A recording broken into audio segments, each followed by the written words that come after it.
naongea naona hapa hakuna screen haifanyi kitu, najiuliza hii screen watu tuko na wao. So yule mtu ametoa ameniuliza iko wapi condom? Iko wapi condom? Mimi nimeshika tu kichwa na ngoja nifanywe.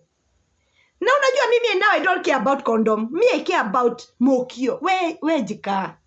We dekeria.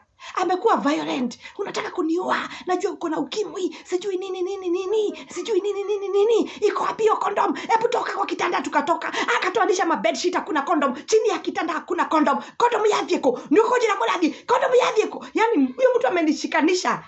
Mishandle. Anataka kuniuliza condom. Naambia mimi sasa niko na shida mara mbili. Mimi nataka kufanya. Namwambia achana na condom tuendelee. Namwambia si uchukue nyingine basi uvae tuendelee. Jua hata mimi I don't care about condom imeenda wapi. Juu mimi shida yangu ilikuwa kufanywa. Mimi namwambia tuendelee. Ananuza tuendelee uniue. Sijui nini. Mwanaume akakuwa violent, anataka kulichapa. Hivyo ndivyo alivaa nguo zake, hakuni drop na akaenda. Nilikuwa nampigia magoti.